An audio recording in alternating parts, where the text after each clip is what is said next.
morning, boys and girls. It's Miss Betsy, and since we are celebrating Earth Day this week, I wanted to do a little composting activity with you.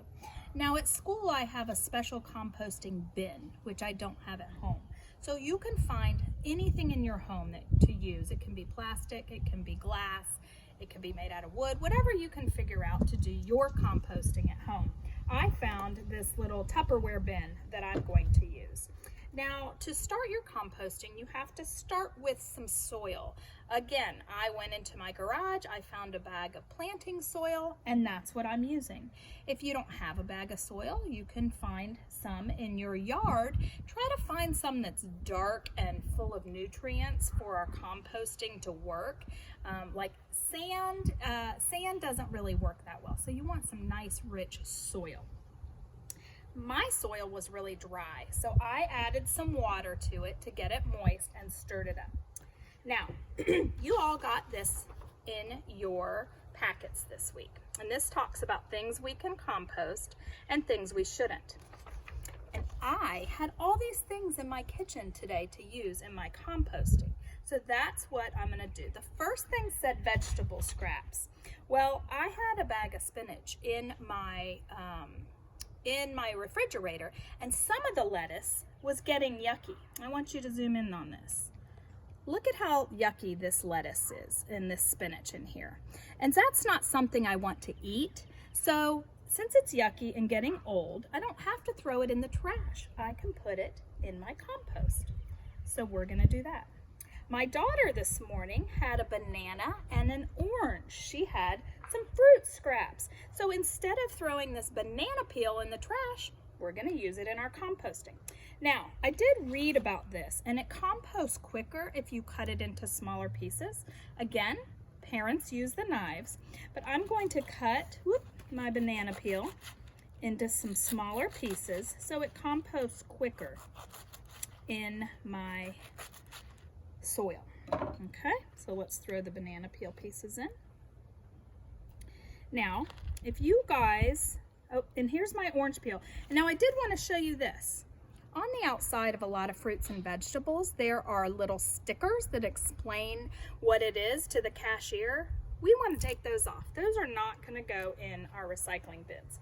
And if you want to do this on your own without a knife, you can rip stuff too. You don't have to have a knife. I could have ripped my banana peel, but I'm gonna rip this up in little pieces and put that in. Now my husband cut the grass this morning. Mima, could you film over to our, and if you'll see, he has lots of lawn bags full of grass clippings. Grass clippings are great to use, and it even has that on the list. I was excited to see that, grass clippings. So I pulled some of his grass clippings to put in our compost. Now something else I saw on here were leaves. So I found a couple leaves, dried out old leaves that were on the ground. I'm gonna crunch them in, put them in. Coffee grinds, well guess what? Miss Betsy drinks coffee every single morning. So coffee grinds are perfect for composting. We're gonna add these.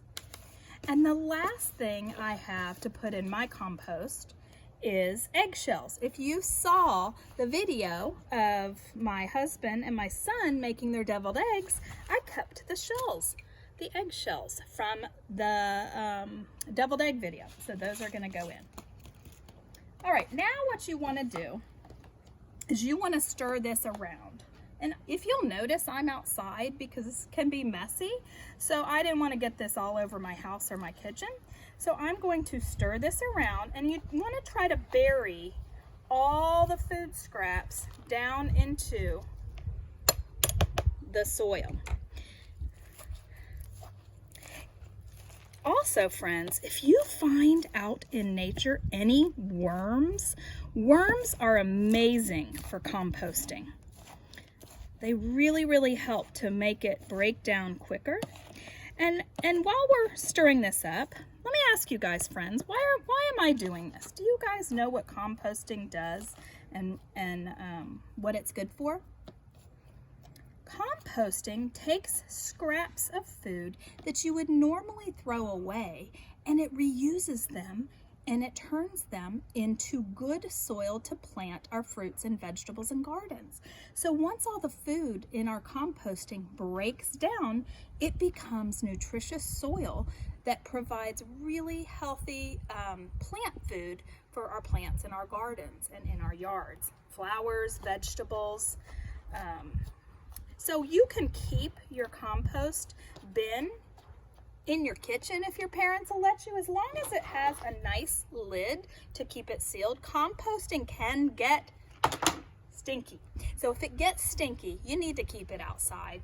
But every day, if you have some new fresh vegetable scraps or fruit scraps or coffee grinds and you want to add them to your composting and stir them in, that'd be a great idea. The last thing I'm going to do is add a little bit of water from my cool cup that some of my pigeons gave me. Because you want, whoop! Miss Betsy just got wet. You want your soil to be moist. You do not want it to be soaking wet, but you don't want it to be dry. So we are moistening our soil and burying all of those scraps. And now, again, as we do with many things in life, we have to be patient and we have to wait. I'm going to put my lid back on. Now my composting can begin. Next week, I'll open my box and we can see if any of our scraps have started to decompose and break down in our soil. Okay, friends, thanks for listening. See you soon.